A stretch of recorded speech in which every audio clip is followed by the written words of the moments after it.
Nakon možda i previše vremena, odlučio sam malo da zasučem rukave i bacim se na izradu PC buildova od hardvera koji mi je trenutno na raspolaganju u studiju.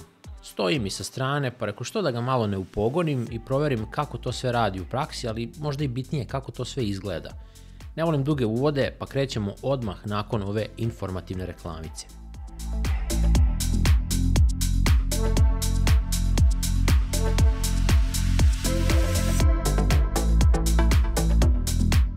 Specijalna martovska akcija stigla je na VIPKey Sale i danas ću vam demonstrirati koliko je lako kupiti jedan Windows 11 Pro ključ sa kojim možete nadograditi postojeće Windows 10 i legalizovati Windows 11 instalacije na vašim računarima. Kliknite na link u opisu koji vas vodi ka Windows 11 Pro ključu i kada proizvod ubacite u korpu, obavezno ukucajte kod WC20 jer samo sa njim dobijate maksimalan popust od 25%. To će cenu za ovaj ključ spustiti na ravno 20 €. Nakon toga birate PayPal za plaćanje ili eventualno karticu, budući da je podržano i jedno i drugo, i naravno pratite dalje uputstva na ekranu. Nakon što je proces plaćanja gotov, ključ će vas sačekati u korisničkoj sekciji sajta, odakle ga naravno prekopirate i koristite za super brzu i laganu aktivaciju Windowsa.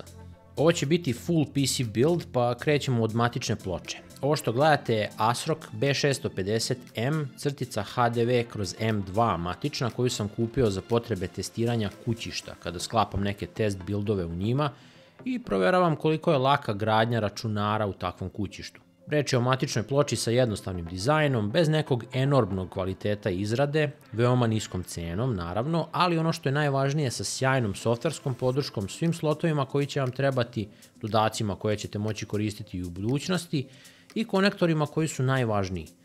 AM5 soket je u pitanju, pa prelazimo odmah i na procesor. AMD Ryzen 5 7500F je izbor za danas. Procesor sam gledao da kupim u specijalnoj tray verziji. Nedavno sam sve te verzije procesora obrađivao u jednom od videa, čisto vama da pomognem da odaberete najbolji za vas. U ovom konkretnom slučaju, prateći tadašnju akciju, uštedeo sam oko 30 €.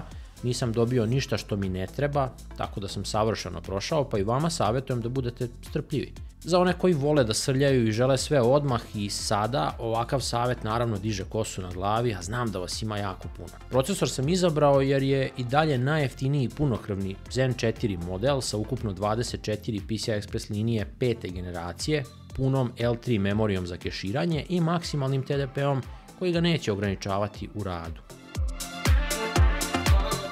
U današnjem PC buildu za hlađenje sam izabrao najnoviji Arctic Liquid Freezer 3240 koji je upravo stigao na naše tržište i ako ste kojim slučajem pratili recenzije ovih zadnjih par dana, ovo je hladnjak koji apsolutno uništava konkurenciju u svim aspektima.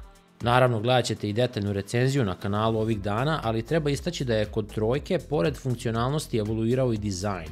Nekome se prethodna serija nije vizualno dopadala, ova je daleko blaža u tom pogledu, cevi su mnogo fleksibilnije, navodno, to ćemo proveriti, a uvedena je i modularna opcija kontrole kompletnog hladnjaka, gde dobijate ova dva kabla. Prvi će biti all-in-one solucija kao i na dvojkama, gde jedan četvoropinac kontroliše i pumpu i ventilatore, a drugi je sa individualnom kontrolom za svaki segment posebno. Ovo je ono što je dosta korisnika tražilo.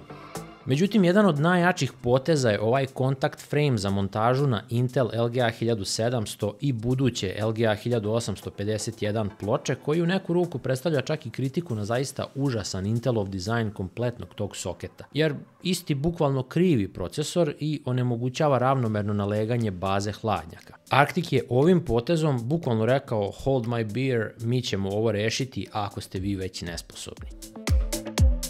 Nakon ugradnje procesora stavljam Arctic MX6 termalnu pastu sa kojom sam zaista prezadovoljan, ne samo zato što je ovo mini reklamni segment za Novikomp prodavnicu gde MX6 možete kupiti po najnižoj ceni i u apsolutno svim gramažama, nego i što ova termalna pasta zaista košta malo, savršeno prenosi toplotu na hladnjak i ako kojim slučajem menjate nešto, veoma se lako i čisti, a to je isto prilično bitno.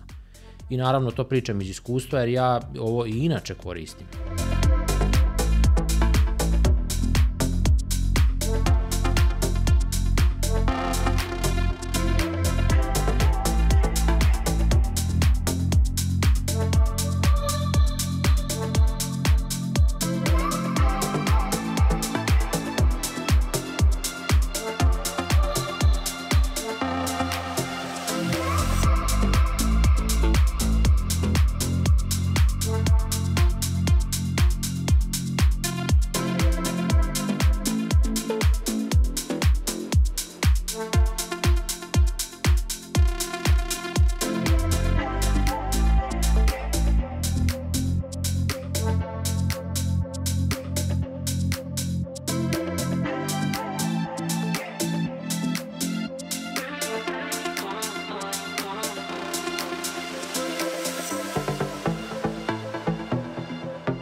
Radna memorija je sledeća na listi i ovde moram da uputim čak i jednu malu kritiku. Naime, DDR5 memorija nije baš imala neki kvalitetan početak po pitanju izrade. Ranije sam sarađivao sa Patriotom, ako se sećate, i od njih sam na korišćenje dobio ovaj Venom kit na 6400 MHz. Hladnjaci na ovom kitu su se toliko razdvojili s vremenom da više nisu ni za snimanje, jer to zaista malo gadno izgleda, kao da je zinulo kad se ugradi u PC. Međutim, u tom nekom periodu sam i od Kingstona dobio ovaj Renegade kit koji je takođe jako zinuo nakon nekih 6 meseci upotrebe i to više ne može ni da se vrati u neku originalnu poziciju, metal je u potpunosti iskrivljen. Sa DDR4 memorijom, koliko se ja sećam, ja ovo nisam nikad viđao. Za sad se još samo ovaj G.Skill Trident Z5 kit drži dobro, ali koristim ga tek 2 meseca, pa to moramo obraditi u nekom budućem PC buildu. I ovi su delovali prilično dobro kad su bili novi. Kao i do sada, i kod AMD-a, ali i kod Intela ćete najbolje proći sa samo 2 modula na ploči. Podrška za puna 4 slota, to jest za 4 modula, se tek krajem 2023. počela onako stidljivo pojavljivati, ali su ti 4X kitovi kod nas izuzetno retki, to jest oni koji su zaista podržani u BIOS-u. Zato pripazite oko ovoga, jer loš odabir memorije može da vam spusti brzine RAM-a na one sporije i od DDR4 memorije, ali da vam ostanu one nenormalne latencije i onda niste apsolutno ništa napravili. Što se tiče M2 SSD-ova, tu vam apsolutno ništa danas ne mogu preporučiti, ima jako dobrih modela, ali cene su totalna katastrofa.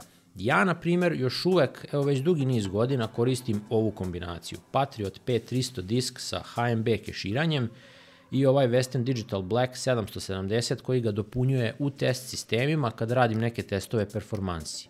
Video igre su danas zaista ogromne i ponekad čak ni ova 2 terabajta ukupno nisu dovoljna za sve što želim testirati, pa često moram i brisati nešto manje popularno da napravim mesta za neke novije naslove koji dolaze na test. Ova matična ploča, na primjer, u prvom M2 slotu podržava čak i 5. generaciju diskova, ali s obzirom koliko se isti greju, mislim da ovaj fabrički hladnjak ne bi baš bio adekvatan.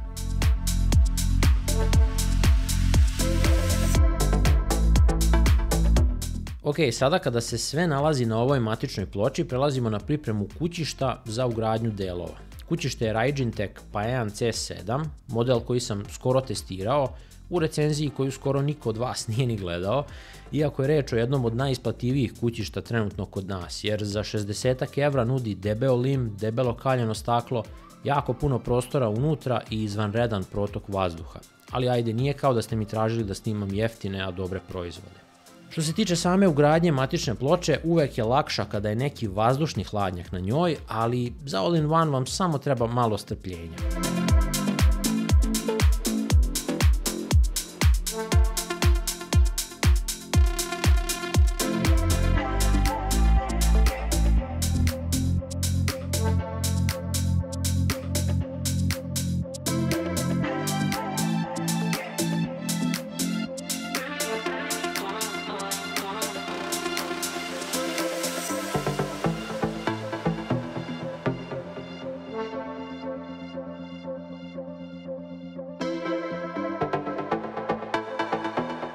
Nakon ugradnje matične ploče i instalacije radijatora vodenog hlađenja prelazim na napajanje i povezivanje svih kablova koji su neophodni. Ovde ih iskreno i nema nešto puno. Sjajna stvar je što je kućište zaista vrlo prostrano i nema potrebe za nekim vratolomijama ili nekim detaljnim planiranjem tog kabliranja unapred. Nisu baš sva kućišta takva, pa zato i koristim priliku da sklopim PC u kućištu koje testiram, čisto da upozorim potencijalne kupce ako treba o nečemu voditi računa unapred.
Ako ste ostali u videu do sada, vreme je da vam otkrim jedan sjajan trik kako da dođete do legalne verzije Windowsa 11 i uštedite 5 evra. VIPKey Sale na sajtu također nudi Windows 10 Pro ključeve sa kojima bez ikakvih problema možete aktivirati i Windows 11 Pro operativni sistem.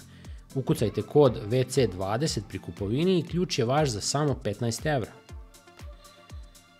Također na popustu se još uvek nalazi i Office 2019 Pro kojem cena pada na 43 evra nakon što unesete taj isti kod WC20 prilikom kupovine. Svi linkovi su u opisu ovog videa.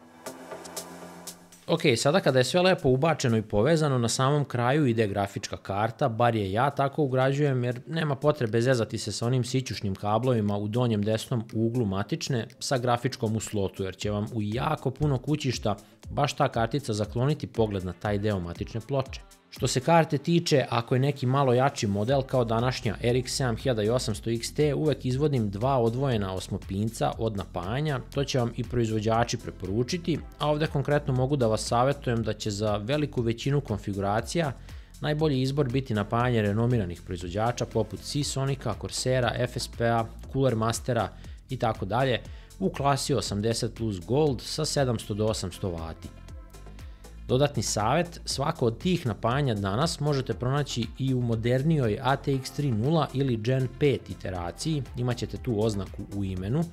To vam označava prisustvo nativnog 16 pinca za nove i nadolazeće grafičke karte, pa ako u 2024. kupujete napajanje, dajte prednost tim modelima.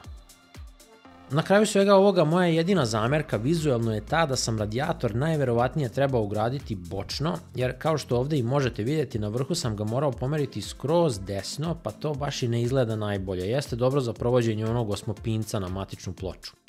Razlog za to je upravo u cevima ovog Arctic hlađenja koje su i pored tvrdnji proizvođača da je poradio na tome ipak izuzetno krute i teške za manevrisanje, pa se u bilo kojoj drugoj poziciji staklo kućišta na ovom modelu ne bi moglo ni zatvoriti. Isprobao sam.